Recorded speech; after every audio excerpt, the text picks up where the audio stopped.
마태복음 22장 34절부터 40절까지 제가 읽도록 하겠습니다. 그러나 그분께서 사두개인들을 잠잠하게 하셨다는 것을 바리새인들이 듣고는 그들이 함께 모였더라. 그때에 그들 중에 한 율법사가 그분을 시험하려고 그분께 질문하여 이르되 선생님이여 율법 안에서 큰 명령이 무엇이니까 하더라. 예수님께서 그에게 이르시되 너는 내 마음을 다하고 내 혼을 다하고 내 생각을 다하여 주 내 하나님을 사랑하라. 이것이 첫째가는 큰 명령이니라. 39절 40절 다 같이요. 둘째 명령도 그것과 같은 것으로 너는 내 이웃을 너 자신과 같이 사랑하라 하신 것이니라. 모든 율법과 예언자들의 글이 이 두 명령에 매달려 있느니라 하시더라. 아멘. 자, 오늘 선교의 날이라고 그랬잖아요. 해마다 11월 달이면 우리가 이제 그 이듬해 우리가 어떻게 선교할지 서로 기도하고 결정하고 이렇게 하는데 오늘 거기에 여러분들이 좀 도전이 됐으면 해서 두 명령을 존중하는 설교 이런 제목으로 말씀을 드리겠습니다. 자, 한 율법사가 예수님을 시험하기 위해 물었어요. 35절에 써 있죠? 거기 그들 중에 한 율법사가 그분을 시험하려고 그분께 질문하여 이르기를. 자, 36절에 이렇게 내용이 나옵니다. 다 같이 읽겠습니다. 선생님이여 율법 안에서 큰 명령이 무엇이니까? 율법 안에서 큰 명령이 뭡니까? 이렇게 물었죠. 율법사니까 율법을 가지고 와서 이제 예수님을 시험하려고 물어본 겁니다. 그런데 예수님이 뭐라고 대답하셨습니까? 여러분이 여기 그 37절부터 예수님의 대답을 읽을 수가 있는데 너는 내 마음을 다하고 내 혼을 다하고 내 생각을 다하여 주 내 하나님을 뭐라 그랬죠? 누구를 사랑하라는 거예요. 하나님을 사랑하라. 이게 큰 명령이고요. 이게 첫째가는 큰 명령이라고 38절에 써 있죠. 둘째 명령도 그것과 같은 것으로 너는 내 이웃을 너 자신과 같이 또 뭐라고 돼 있어요? 사랑하라. 자, 첫째 명령이 하나님을 사랑하라는 것이면 둘째 명령은 뭡니까? 이웃을 사랑하라. 이 두 가지가 율법 안에서 큰 명령이다 이거죠. 자, 그래서 저는 오늘 이 두 명령과 선교가 어떤 관계가 있는지 여러분하고 같이 말씀을 통해 살펴보려고 하는 겁니다. 자, 먼저 우리가 율법 안에서 큰 명령이라고 했으니까 율법에 대해서 좀 살펴보고 첫째 명령, 두 번째 명령이 어떻게 선교와 관계가 있는지 살펴보도록 하겠습니다. 자, 율법은 뭡니까? 본래 이방인인 우리와 상관이 있습니까? 예, 우리랑은 상관이 없는 거죠. 율법은 누구에게 준 거예요? 이스라엘 민족에게 준 거예요. 유대인들에게 준 거예요. 그러니까 사실은 우리와는 상관이 없는 거죠. 그렇지만 율법을 만드신 분이 누굽니까? 하나님이시기 때문에 이 율법을 가볍게 다룰 수는 없습니다. 이거를 우리가 무시하거나 이렇게 해야 되는 것은 아니고 이 율법을 존중하는 게 우리의 태도여야 한다는 거죠. 자, 하나님께서 왜 이스라엘 백성에게 율법을 주셨을까요? 그들이 그 율법대로 살기를 바라셔서 주신 거예요. 여러분, 율법은 거룩하고 의롭고 선하다 그렇게 표현한 구절을 읽어보셨습니까? 로마서 7장 12절에 그런즉 율법은 거룩하고 또 그 명령도 거룩하며 의롭고 선하도다 그렇게 써 있어요. 그러면 율법이 거룩하다는 건 무슨 뜻입니까? 율법 그 자체가 거룩하신 하나님의 성품을 보여준다는 말입니다. 그리고 이 율법에 의하면 자, 하나님이 거룩하신 걸 보여준다면 그 율법대로 살지 못하는 반대로 뭐가 될까요? 죄가 되는 거. 그 죄가 뭔지도 보여주는 게 율법이다. 그렇게 말할 수가 있는 거죠. 율법이 의롭다는 건 뭘까요? 율법 자체가 올바르다 그 뜻입니다. 율법이 요구하는 것 중에 잘못된 것이 있습니까? 율법이 살인을 요구합니까? 간음을 요구합니까? 도둑질을 요구합니까? 그러지 않죠. 율법은 항상 올바른 것, 의로운 것을 요구한다는 것이죠. 그리고 율법이 선하다 그렇게 말했어요. 이건 무슨 뜻입니까? 여러분, 율법의 목적이 선합니다. 선하다는 건 하나님을 기쁘게 하는 건데 율법대로 살면 하나님이 기뻐하시는 거고요. 그리고 율법의 결과가 선해요. 왜 그러냐? 하나님이 기뻐하시니까 그 율법을 행한 사람에게 또 복을 주신단 말이죠. 그러니까 율법의 결말도 선한 거죠. 그래서 율법이 선하다 그렇게 말하고 있는 거예요. 율법은 하나님의 백성이 어떻게 살아야 할지를 보여주는 겁니다. 만일 사람이 율법대로 산다면 어떤 일이 벌어질까요? 서로를 향해 악하게 구는 일이 나타날까요? 그런 일은 있을 수가 없겠죠. 그리고 자신을 해롭게 하는 일이 있을까요? 사람이 왜 해롭게 됩니까? 하나님의 말씀인 율법을 어기면서 살아갈 때 자기도 해치고 자기 주변 사람도 해치고 이렇게 되는 거죠. 간음을 하면 자기를 해치는 거고 자기 아내를 해치는 거고 자기 가정을 해치는 거고 또 제3자를 해치는 거고 이런 문제가 생기는 거죠. 그러나 율법대로 산다면 어떻게 되겠습니까? 그런 일이 생길까요? 그래서 예수님은 이 땅에 오셨을 때 사람으로 사시는 동안 율법을 어겼습니까? 지켰습니까? 이 율법을 완전하게 잘 지키셨던 것이죠. 예수님은 율법을 존중하셨고 율법을 무시하지 않으셨던 거예요. 그럼에도 불구하고 이 율법대로 살 때 하나님이 기뻐하시고 율법의 결말이 선하지만 율법 자체가 우리를 그 율법을 지키며 살 수 있는 능력을 줍니까? 율법이 우리가 율법대로 살려고 할 때 율법이 그 능력을 우리에게 주냐는 거죠. 아니요. 율법은 그 능력을 우리에게 주지 못합니다. 그래서 여러분과 제가 율법대로 살려고 하면 할수록 넘어질 수밖에 없고 율법대로 살지 못한다는 걸 발견하게 되는 거죠. 율법대로 완벽하게 산 사람은 누굽니까? 예수님 외에는 없는 거예요.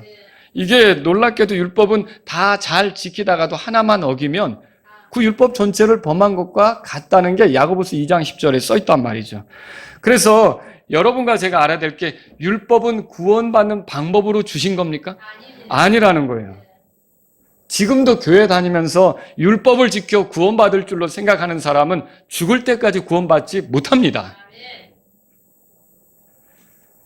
아니 하나님의 법인데 왜 그걸 지키려고 하는데 구원을 못 받습니까? 라고 저에게 물을 수가 있죠. 그런데 예수님 외에는 율법을 완전히 지킬 수 있는 사람이 없다니까요.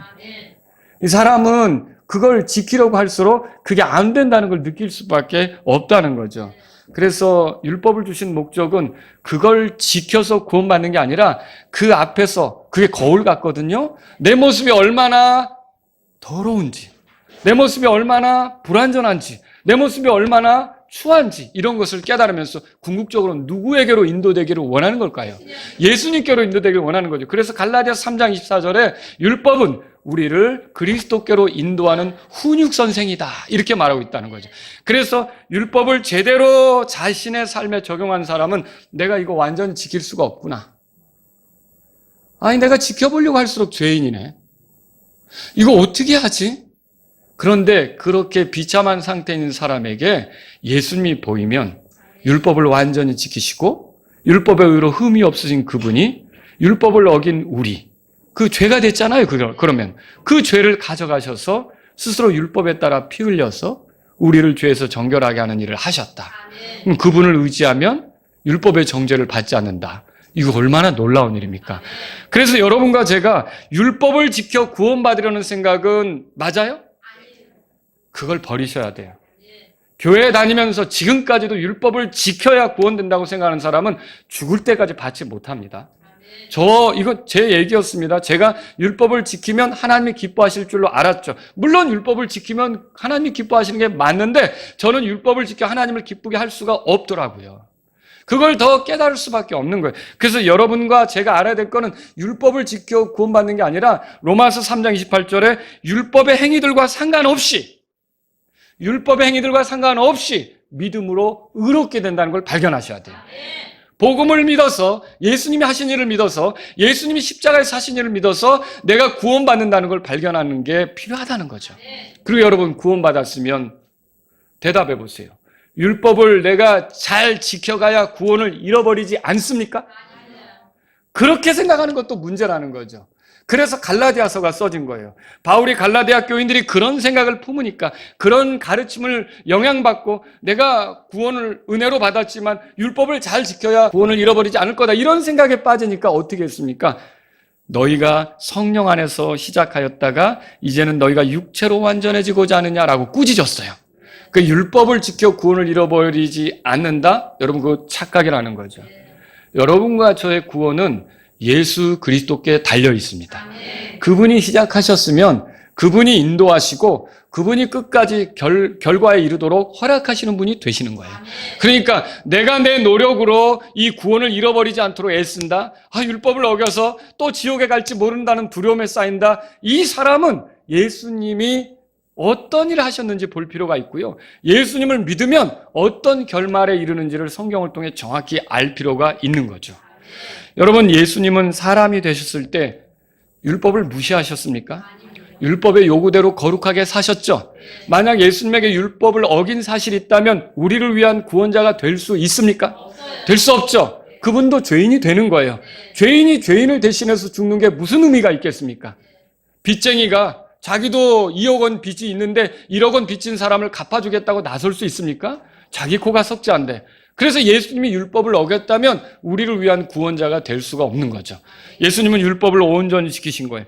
그리고 예수님이 그렇게 했다면 반대로 우리는 어떻습니까? 율법의 요구대로 살 수 있습니까? 못 살죠? 해보려고 했지만 안 되는 걸 느끼죠? 그러면 율법을 어겼다면 우리는 정죄받은 거고 죄인이고 율법에 따라 심판을 받아야 되잖아요. 죄의 싹은 사망이라고 그랬죠.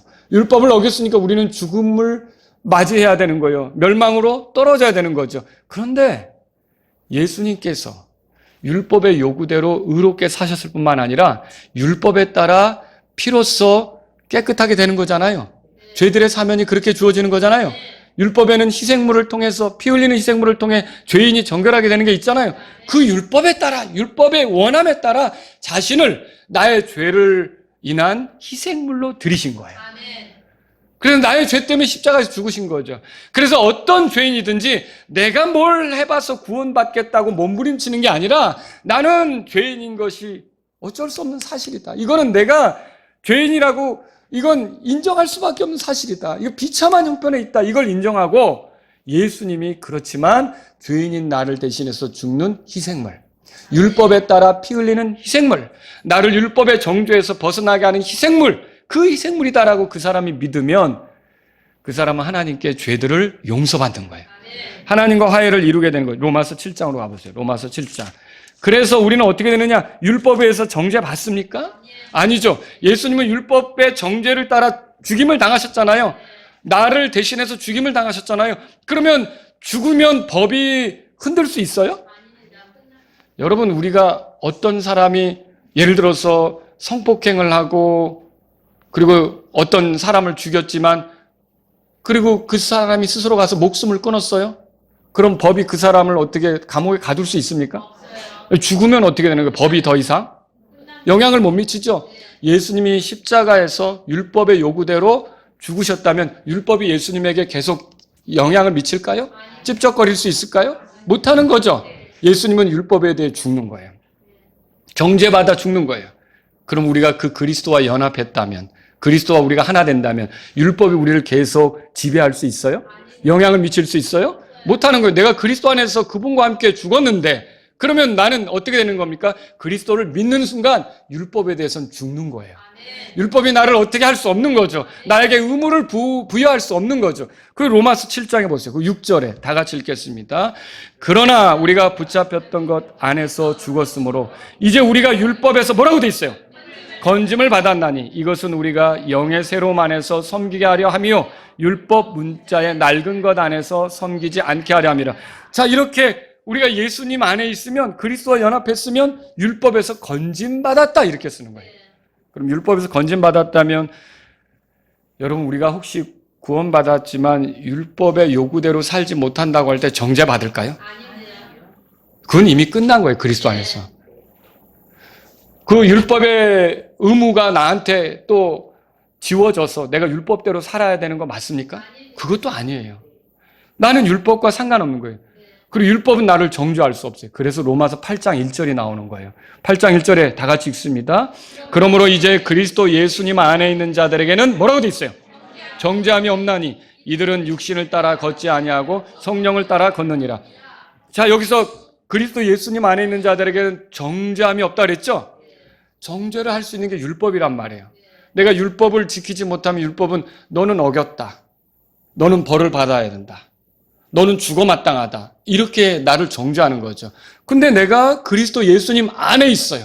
그분과 하나가 됐어요. 그분이 하신 일이 나를 위한 거라고 믿어요. 그러면 그 사람을 정죄할 수 있다고요? 아니에요. 정죄할 수 없는 거죠. 그러면 율법으로부터 영향을 받아야 안 받아요? 영향을 받지 않는 거죠. 이렇게 저와 여러분들은 율법으로부터 자유로운 거죠.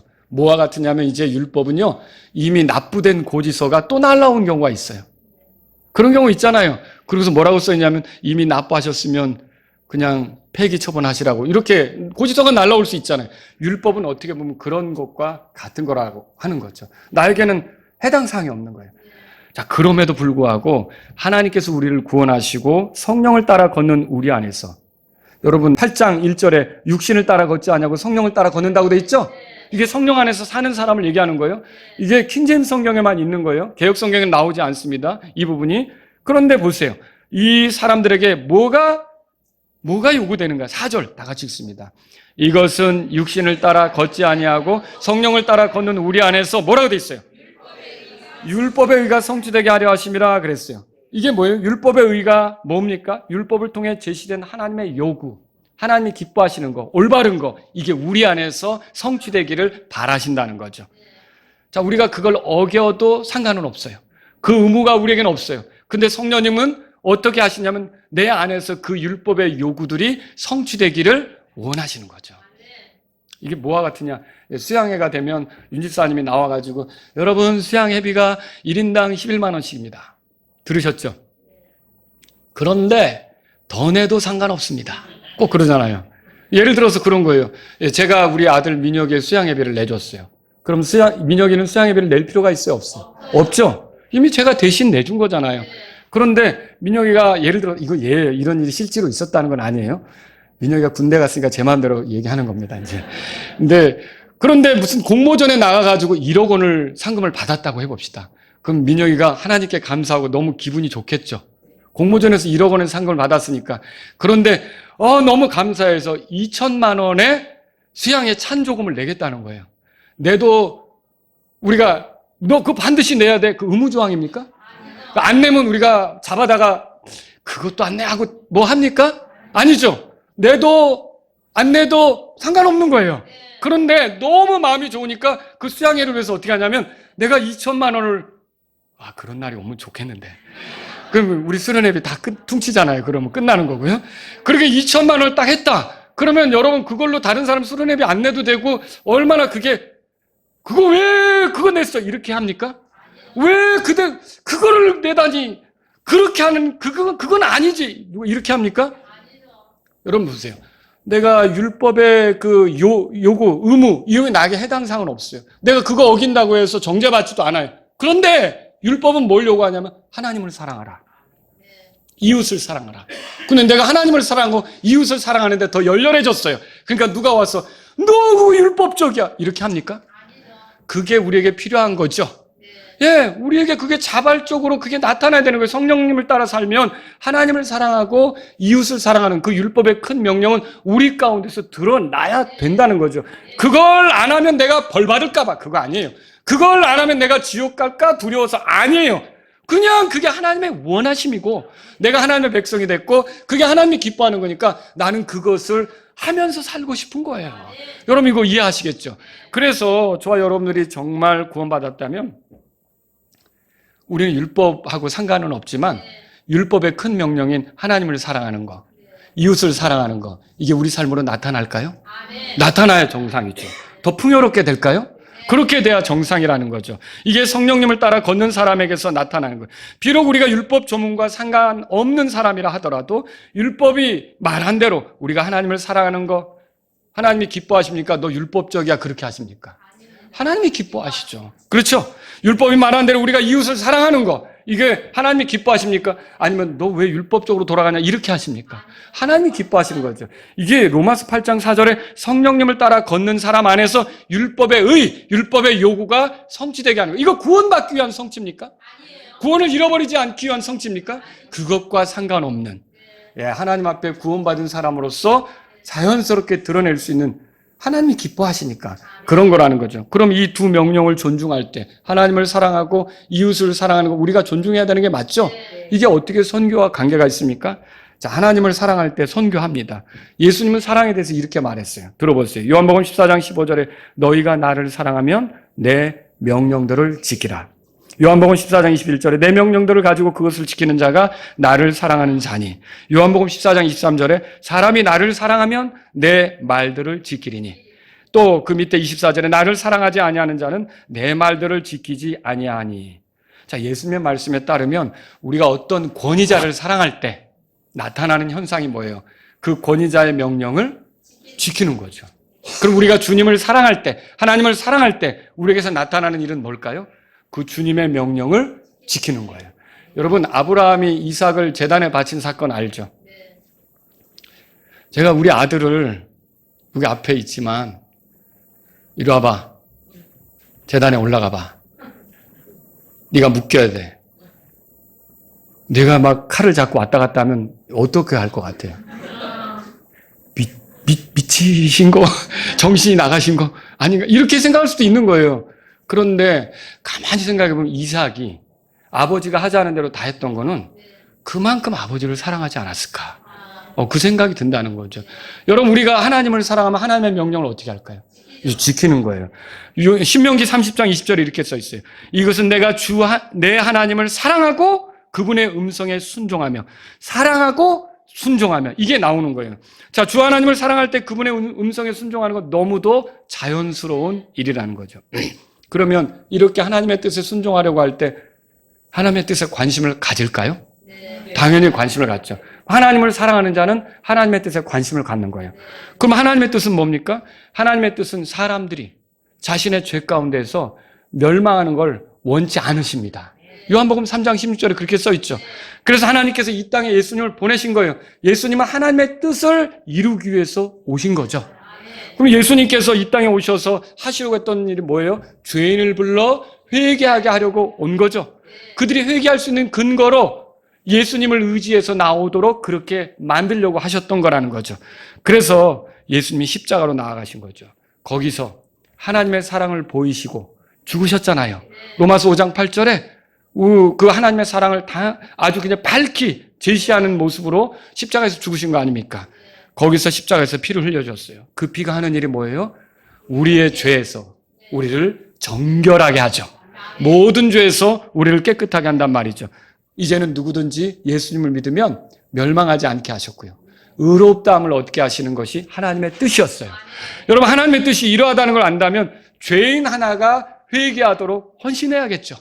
그리고요, 죄인이 예수님을 믿도록 구원받도록 헌신해야겠죠.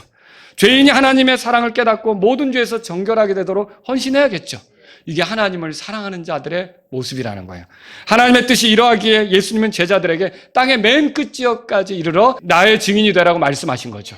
자, 그분의 증인으로 살기를 원하셨고요. 예수님은 자신이 이루신 일을 사람들이 듣기 원하셨던 거예요. 그거 누가 해줘야 돼요? 구원받은 우리가 가서 해야 되는 거 아닙니까? 구원받은 우리가 가서 복음을 전해야 되는 거 아닙니까? 하나님의 뜻을 이해할 때 우리는 가깝게 우리 주변 사람들이 예수님을 믿도록 그렇게 도울 수가 있는 거죠. 우리 이웃들이 예수님을 믿도록 도울 수가 있는 거죠.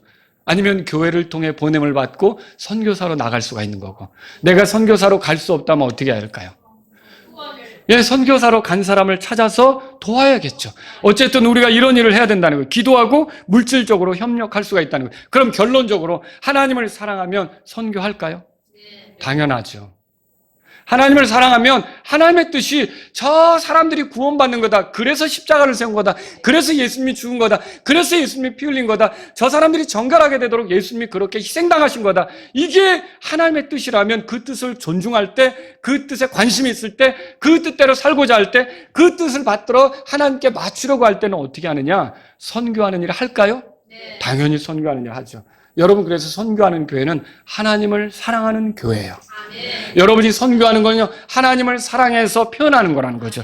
그래서 저와 여러분들이 이 선교가 하나님을 사랑하는 표현이라는 걸 알 필요가 있는 거죠. 자, 아브라함을 하나님이 갈대아루로부터 불러내시면서 계획하신 게 있어요. 내 안에서 땅의 모든 가족이 복을 받으리라 그랬어요. 아브라함만 복 받는 거예요?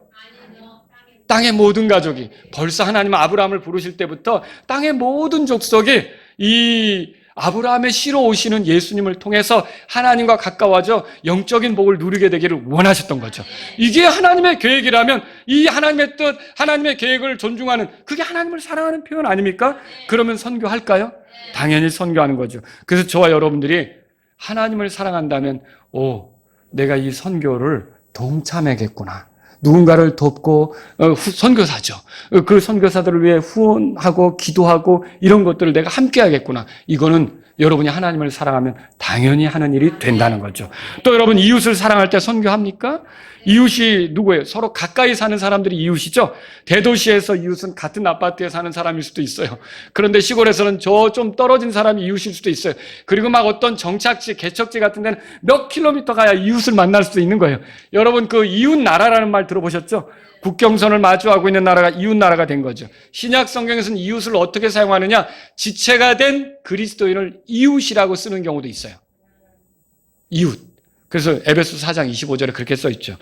한번 찾아보실래요? 에베소서 4장 25절. 에베소서 4장 25절 보세요. 다 같이 읽겠습니다. 그런즉 거짓말을 내버리고 자기 이웃과 함께 각 사람이 진리를 말하라. 이는 우리가 서로 뭐라고 돼 있어요? 예, 이웃을 지체를 이웃이라고 표현한 경우도 있다는 거죠. 그런데 우리 주변에 사는 사람들이 이웃이죠. 그리고 넓게는 인류가 이웃이고요. 그래야 이웃을 사랑한다는 건 뭘까요? 예, 이웃을 사랑하면요, 교회를 세우려고 하죠. 지체들을 세우려고 하죠. 그거예요. 그리고 더 나아가서 거기서 멈추지 않고 우리 주변 사람들에게 복음을 전하려고 하죠. 왜요? 내가 산 것처럼 그들도 살아야 되죠. 내가 거듭난 것처럼 그들도 거듭나야 되죠.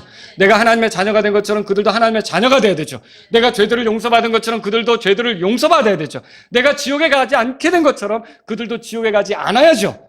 그러니까 어떻게 할까요? 복음을 전하는 거죠. 그 사람들은 싫어할 수 있어요. 듣기 싫다고 할 수 있어요. 그만 말하라고 할 수도 있어요. 저리 가라고 할 수도 있어요. 그러나 우리의 마음은 어떻습니까? 그들을 사랑하기 때문에 그 일을 멈출 수 있습니까? 멈출 수 없는 거죠. 그리고 좀 더 멀리 이웃은 어딜까요? 예, 말이 다르고 문화가 다르고 국경을 넘어가고 바다를 건너가고 다른 지역에 가는 것도 역시 이웃을 사랑하는 것가 되는 거죠. 여러분, 그렇다면 이웃을 사랑하는 사람은 선교할까요? 당연히 하는 거죠. 여러분, 한 율법사가 예수님께 물었어요. 누가 내 이웃이니까? 그때 예수님께서 비유를 들어서 설명하시는데 예루살렘에서 여리고로 내려가다가 강도들을 만난 한 사람의 얘기를 해요. 근데 제사장이 지나가다가 못 본 척하고 갔어요. 레위인도 지나가다가 못 본 척하고 갔어요.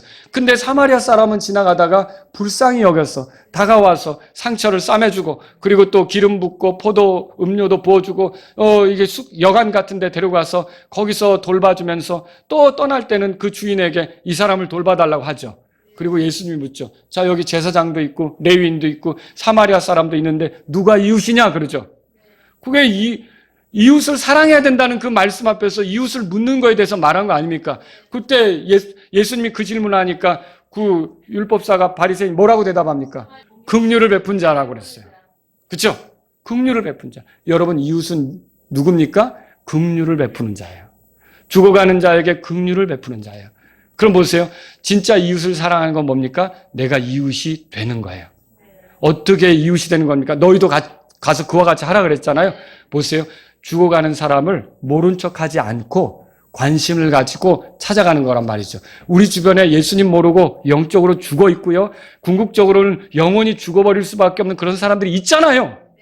그 사람들에 대해서 레위인이나 제사장처럼 모른 척하고 지나가는 게 아니라 결국 그들에 대한 부담을 느끼고 그들을 위해 기도하고 그들을 향하여 나아가고 그들에게 복음을 전해서 살리려고 하고, 이게 이웃이라는 거죠.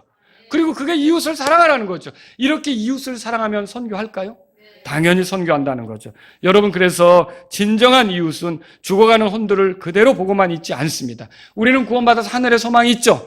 그들도 하늘의 소망을 갖도록 돕는단 말이죠. 결론적으로 이웃을 사랑하면 전도할까요? 전도하죠. 이웃을 사랑하면 선교할까요? 당연히 선교하죠. 그래서 저와 여러분들이 하나님을 사랑하고 이웃을 사랑한다면 선교하지 않을 수가 없어요. 전도하지 않을 수가 없다는 거죠. 그리스도인은 율법대로 살지 않습니다. 율법과 상관없습니다. 율법을 지켜야 될 의무도 없습니다. 그럼에도 불구하고 성령님을 따라 살아간다면 율법의 의를 성취하게 된다고 그랬어요. 그 율법의 의는 어떻게 성취됩니까? 하나님을 사랑하고 이웃을 사랑하는 것은 나타난다는 거죠. 자, 이렇게 하나님을 사랑한다면 우리에게 나타난 일이 뭡니까? 우리는 그분의 관심을 내 관심으로 삼게 되겠죠. 그분의 뜻을 존중하겠죠. 그분의 명령을 받들어서 믿지 않는 사람들 향해 가겠죠. 그럼 우리에게 나타난 일은 뭘까요? 선교하는 일, 복음 전하는 일이 나타나게 된다는 거죠. 그리고 여러분 보세요. 이렇게 이웃을 사랑한다면 우리는 어떻게 될까요? 그 사람들이 죽어가는 걸 그대로 방치하지 않고요. 그 사람들이 우리처럼 하늘의 소망을 갖고 살게 되길 바라서 그들이 오늘 죽어도 하늘나라에 갈 수 있는 확신을 갖게 되도록 도와주기 위해서 우리는 부지런히 전도할 것이고, 먼 지역의 사람들을 향해서는 선교하러 갈 것이고, 우리가 못 가면 어떻게 될까요? 선교하는 사람을 찾아서 후원하고 기도로 협력하고, 그리고 그 먼 데서부터 우리의 기도 속에, 우리의 헌신 속에 하나님이 일한 열매들, 하나님이 일하셔서 나타난 역사들, 이런 것들을 우리가 전해드리면서 하나님을 찬양하게 되는 거, 하나님을 감사하게 되는 거, 이거 놀라운 일 아닙니까? 여러분, 제가 확실히 믿기는 선교하는 교회는 쓰러질 수 없습니다. 왜 그렇습니까? 선교하는 교회는 하나님이 도구로 쓰시는 중이거든요. 그들의 기도와 그들의 후원을 통해 저 멀리 선교지에 간 선교사들을 지금 통해서, 그들을 통해 구원받는 사람이 나타나도록 일하고 있는데, 뒤에서 후원하고 뒤에서 기도하는 그 교회들을 쓰러뜨리면 그 선교사가 어떻게 똑바로 서겠어요? 그러니까 그 선교사들을 위해 기도하고 물질로 후원하는 교회는 주님께서 견고하게 하실 수밖에 없다는 거죠. 선교하는 성도도 마찬가지입니다. 여러분들이 위축될 때 나 자신만 생각하고 아주 그냥 주저앉고 싶고 뭐 낙담이 되고 이럴 때마다 여러분이 생각해야 될 건, 나는 구원받아서 감사하잖아요. 이뤄진 혼들에게 눈을 돌리셔야 돼요. 그들이 더 구원받도록 관심을 가져야 돼. 그들에게 나아가서 활동하는 선교사가 있다면 그들의 일이 내 일이라고 생각하고 같이 기도하고, 그들의 필요가 있다면 내가 어떻게 해서든지 같이 채우려고 하고 같이 협력하고, 이렇게 선교에 동참할 때 여러분 스스로가 강력한 그리스도인이 될 수 있습니다. 그래서 저와 여러분들은 오늘 이 말씀을 통해서 예수님 말씀하신 두 가지 큰 명령, 하나님을 사랑하고 이웃을 사랑하라는 명령을 존중한다면 늘 혼의 구원에 관심을 갖게 될 거고요, 복음을 전하는 일, 선교하는 일을 여러분의 일로 삼을 거라는 말이죠. 그래서 하나님을 사랑하고 이웃을 사랑하는 표현은 어떻게 나타날까요? 선교하는 일에 동참하는 것으로 나타날 수 있다는 거죠. 우리 다 같이 일어서시겠습니다. 오늘 이 말씀을 들으신 여러분 가운데 하나님 아버지, 저도 성령님을 따라 살면서 하나님을 사랑하고 이웃을 사랑하는 사람으로 살기를 원합니다. 제 안에서 이뤄진 혼들에 대한 관심이 극대화되기를 원합니다. 십자가에서 예수님이 못 박힌 것은 저 이뤄진 혼들이 구원받는 것이 하나님의 뜻이기 때문에 그렇게 한 건데, 저 역시 나머지 삶은 이뤄진 혼들이 건진받아 주님께로 돌아오는 일을 위해 살기를 원합니다. 여러분, 우리가 주님 오시는 걸 기다립니다. 아까 우리 형제님이 주님 언제쯤 오실까 노래했습니다. 거기 2절 가사 있잖아요. 주님 오시는 게 더디다고 느낄 때는 왜 안 오는가 이렇게 타령할 게 아니라, 그 시간만큼 누군가에게 회개할 기회를 주시는 것이기 때문에 우리는 그들이 구원 얻도록 그 기회를 사용할 수 있어야 된다는 거죠. 그렇게 하려면 우리가 어떻게 하겠습니까? 부지런히 복음을 전하고 선교하는 일을 해야겠죠.